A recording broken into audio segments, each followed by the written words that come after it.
Students इस question में देखें, ये मैग्नेटिक फील्ड इंटेंसिटी को कैलकुलेट करने का बायोट-सेविट लॉ का क्वेश्चन है।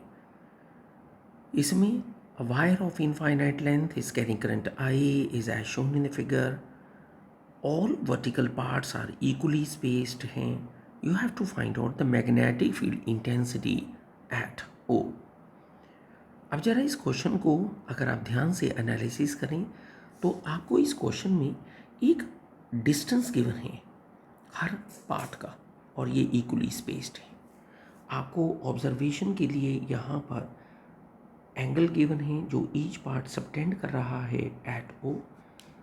इस क्वेश्चन के लिए आओ इसका एनालिसिस करें। सबसे पहले अगर हम इस क्वेश्चन में एनालिसिस करें तो सबसे पहले अगर हम इस पर्टिकुलर पार्ट की बात करें, ये पार्ट की, तो इस पार्ट का magnetic field intensity as you know it very well, O पे कोई मैग्नेटिक फील्ड इंटेंसिटी शो नहीं करेगी। इसका मतलब सबसे पहले हम यहाँ पर इस वर्टिकल पार्ट को यहाँ से लेने लगे हैं। मैं इस वर्टिकल पार्ट को ए बी कहने लगा हूँ। आपको पता है स्ट्रेट वायर के लिए आपको शॉर्टेस्ट डिस्टेंस की ज़रूरत पड़ेगी। मैं यहाँ से इसका शॉर्टेस्ट डिस्टेंस ओरिजिन से ए से स्मॉल ए कंसिडर करने लगा। आओ अब इस क्वेश्चन में एक छोटी ट्राइंगल में cos 30 की वैल्यू को फाइंड आउट करें। cos 30 की वैल्यू फाइंड आउट करने के लिए जब आप बेस अपॉन हाइपोटेन्यूज की बात करेंगे तो यहाँ से आपको value of shortest distance first wire से मिल जाएगा जिसकी वैल्यू r cos 30 है। मतलब a की वैल्यू के लिए you can use the value of this one. क्योंकि बाकी सारे डिस्टेंस इक्वली स्पेस्ड हैं, हम उनको आगे आगे मल्टीप्लाई कर सकते हैं। लेकिन जो पार्ट ए बी है उस पार्ट को अगर आप देखें तो उस पार्ट के लिए मैग्नेटिक फील्ड अब मैं कैलकुलेट करने लगा हूँ एट ओ। फिगर को एक बार स्टूडेंट्स ध्यान से देख लें। ए बी पार्ट के लिए मैं यहाँ पर उसकी मैग्नेटिक फील्ड इंटेंसिटी को यहाँ पर कंसिडर करने लगा।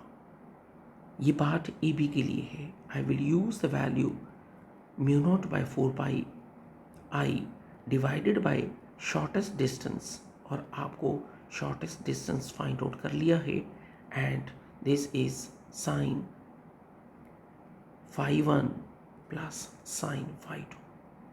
अगर आप इस आंसर को देखें तो ये आपके पास फर्स्ट वायर का पार्ट है। ये फर्स्ट वायर का पार्ट ओ के ऊपर एक मैग्नेटिक फील्ड अपवर्ड एक्सर्ट कर रहा है। लेकिन अगर आप इसके बाद इसकी बिल्कुल पैरेलल वाले सेक्शन सी डी को चेक करें, मैं अब आपके लिए सी डी सेक्शन की बात करने लगा हूँ। तो सी डी सेक्शन में दो खास बातें हैं।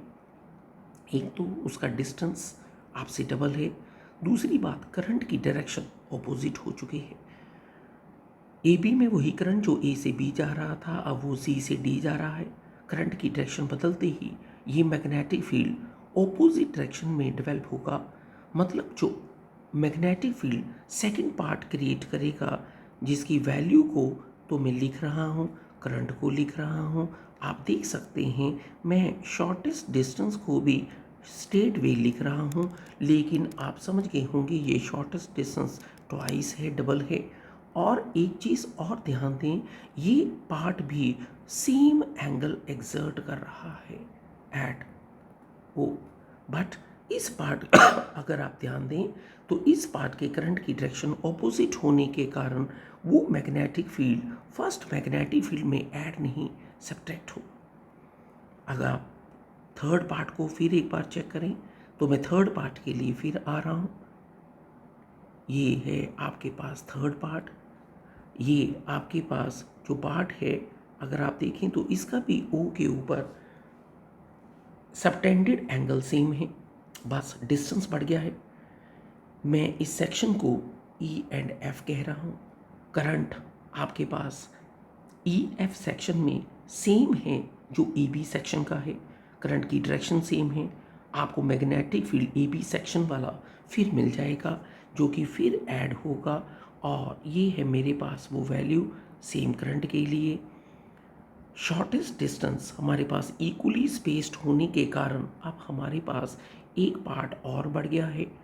अगर आप और चेक करें तो यहाँ से आपके पास जो वो ये पार्ट है सेम एंगल सबटेंड कर रहा है। एंड अगर आप इस चीज़ को अब कंटिन्यू करते जाएं तो आपको पता है अब आपके लिए ये continuity up to infinity answer देगी। अब हम अगर इस मैग्नेटिक फील्ड को फाइनली फाइंड आउट करना चाहते हैं मैथमेटिकली तो यहाँ से आप कुछ चीज़ें चेक कर सकते हैं। Mu naught divided by 4 pi i r root 3 divided by 2। आपके पास जो आंसर हैं वो आपको कुछ कॉमन वैल्यू मिल गई हैं और कॉमन वैल्यू के बाद आपके पास पहला वर्ड है 1, सेकेंड वर्ड है -1/2, थर्ड पार्ट से आपको मिल जाएगा +1/3। आप देख सकते हैं ये पार्ट अप टू इन्फिनिटी तक कंटिन्यू होगा। ध्यान दें sin 30 प्लस sin 30 हर ब्रैकेट में 1/2 प्लस 1/2 1 की वैल्यू ही देगा। इसीलिए जब आप नेट मैग्नेटिक फील्ड ओ पे देखने लगेंगे तो इनके करंट की डायरेक्शनों में के कारण एक पार्ट अगर आप पॉजिटिव कंसीडर करें दूसरा पार्ट आपको नेगेटिव मिलेगा एंड सो ऑन। अगर अब हम इस फाइनल आंसर को मैग्नेटिक फील्ड वाले इस आंसर को चेक करना चाहें तो आओ इस चीज़ को अब चेक करके देखें कि हमारे पास ये वैल्यू आर की टर्म में क्या आ रही है। लेकिन आपको अब इस ब्रैकेट में कुछ ऐसा दिख रहा है जो कि किसी चीज़ की एक्सपेंशन सीरीज है। आओ इस चीज़ को एक्सपेंशन सीरीज़ को चेक करें कि ये किस चीज़ की सीरीज़ है। फिर हम उसके बाद अपनी इस मेन इक्वेशन के आंसर में उसे फाइनली समझ लेंगे। बच्चों जब हम मैथमेटिकली लॉग को 1 + x को एक्सपेंड करते हैं, please be remember for this, log 1 + x की जो एक्सपेंशन होती है वो ये होती है x minus x² plus x³ minus x4/4 up to so on. ये लॉग की एक्सपेंशन सीरीज होती है।